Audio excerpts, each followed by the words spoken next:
अरे दिल गाफिल गफलत मत कर, एक दिन जम तेरे आवेगा। अरे दिल गाफिल गफलत मत कर, एक दिन जम तेरे आवेगा।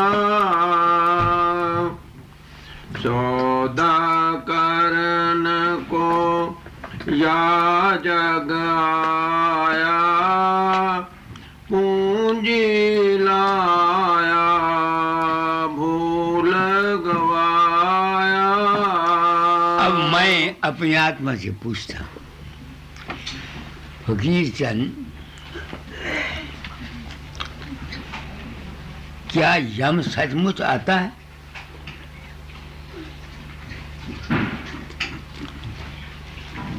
मैं आप लोगों को सत्संग देना चाहता हूँ, जो मेरी ड्यूटी है। मैंने अपने आप को इस संसार में संत सदगुरु वक्त कहा है, किताबों में लिखा है, पब्लिकली कहता हूँ। क्या मैं अपनी आत्मा से पूछने का हक नहीं रखता कि यमपुर आता है? जो मैंने समझा है यम को वो कहता हूँ। कोई बाहर से यम नहीं आता।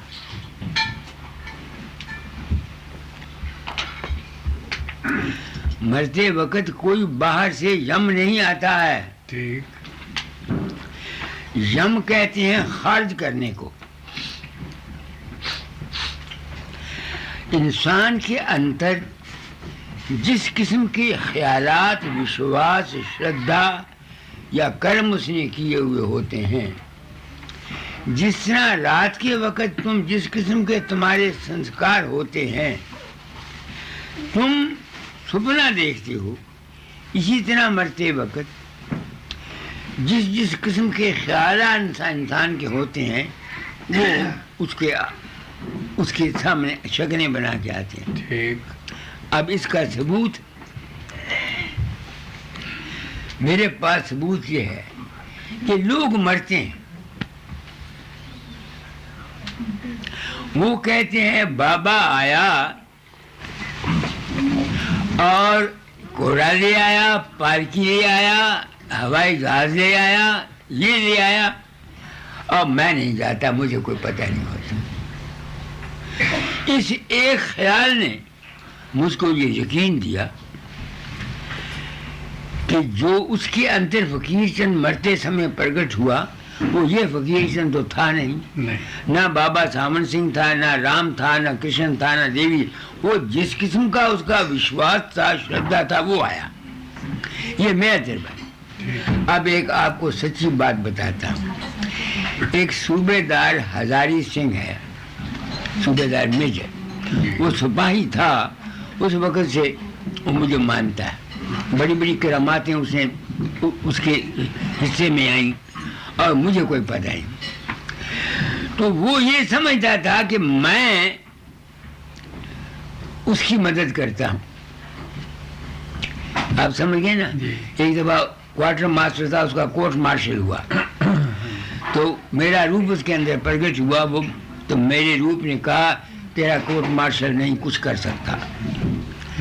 उसने मेजर जो था करने वाला, उसको कह दिया बाबे ने मुझे कहा है तू मेरा कोर्ट मार्शल नहीं कर सकता। अब मेजर ने समझा इसका दिमाग खराब है।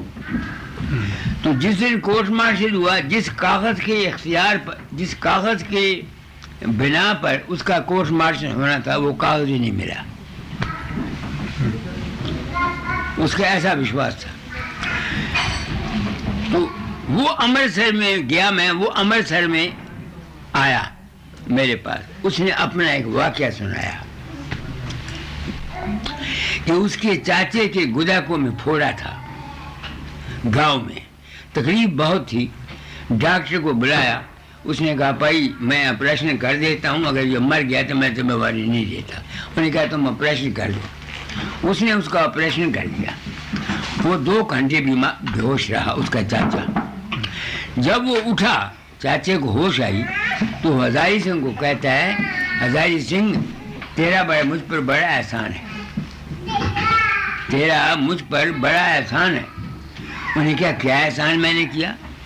उन्हें कहा 2 आदमी आए, मेरी रूह को अपने हाथ में रख के आसमान पर उड़ गए। आगे एक जगह बहुत सी रूहें पड़ी थी, वहां उसने उनको रख दिया। तो एक औरत काले रंग की थी, जुबान उसकी आग निकलती थी, वो रूहों को खाती जाती थी। तो मैं डरा, मैंने उनको कहा भाई मैंने इसने खा तो लेना है, मुझे एक आदमी से मिला दो। उन्होंने कहा किसको? अखि हजारी सिंह को। हजारी सिंह अखि तुम आ गए,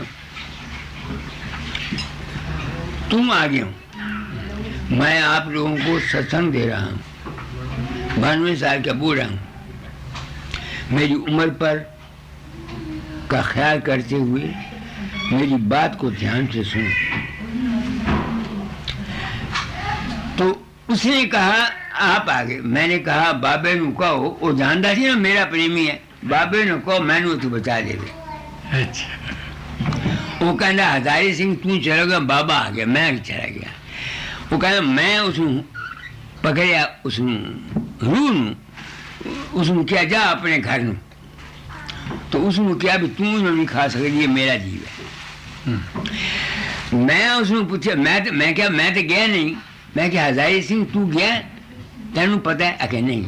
मैं क्या बेवकूफ, जिस तरह तू नहीं उसके अंदर गया, इस तरह मैं तेरे अंदर नहीं जाता। ठीक। उसमें मैं समझाया, उसका ज्ञान नहीं जाता था। मैंने कहा जिस तरह तू उसके अंदर नहीं गया, इस तरह से मैं भी नहीं गया। चूंकि वो तुम्हारे साथ प्रेम करता था, उसको पता था कि तुमने मेरी सिर्फ उसके सामने की हुई थी, और जो उसके गंदे कर्म से सुना हुआ था उसने उसको बता दिया। उसने उसके सामने वो रूम में खाने वाली दिखा दी, और वो औरत दिखा दी रूम में खाने वाली, क्योंकि तुम्हारे साथ प्रेम था, इस बात से उसने तुम्हारे ही प्रेम ने, उसके प्रेम ने तुमको और मुझको प्रकट कर दिया। मेरे ख्याल में जो कुछ मैंने कहा आपने समझ लिया। हाँ जी ठीक है। डॉक्टर साहब हैं यहाँ, सुन रहे हो? अच्छा। तो वो कबीर कहता है कि एक दिन तूने चले जाना बंदे, तेनू यमराज आके ले जाऊगा, यमराज ने आ जाना। कबीर का यमराज को होगा मैनू नहीं पता, मैं नहीं जानता। मैं यमराज किसनू समझना? तुम्हारा मन ही यमराज है, तुम्हारा मन ही धर्मराज है। अगर तुम्हारे कम नेक बंदे हो, तुसी तुम्हारा किसी से विश्वास है, देवी आ गई, गुरु आ गया, राम आ गया, कृष्ण आ गया, तो तुसी यमराज को जो बच जाओगे। यमराज कहने वो ख्यालात जो तुमको तकलीफ देते हैं, धर्मराज वो ख्यालात मरते समय जो तुम्हारे लिए तुमको सुख देते हैं। इस वास्ते गुरु का भगत, राम का भगत, कृष्ण का भगत, देवी का भगत, बशर्ते कि वो किसी एक का हो, वो नरक में नहीं जा सकता। वाणी में लिखा है बुरे से बुरा भगत भी गुरु भगत नरक नहीं जा सकता। क्यों नहीं जा सकता? क्योंकि जब वो मरेगा, मरने लगेगा, उसका विश्वास होगा या देवी पर या किसी पर, तो वो जो जिस पर उसका विश्वास है उसका रूप उसके सामने आएगा। क्योंकि उसका रूप उसके सामने आएगा, वो जो अनेक प्रकार के ख्यालात उसके गंदे मंदे हैं वो नहीं आएंगे।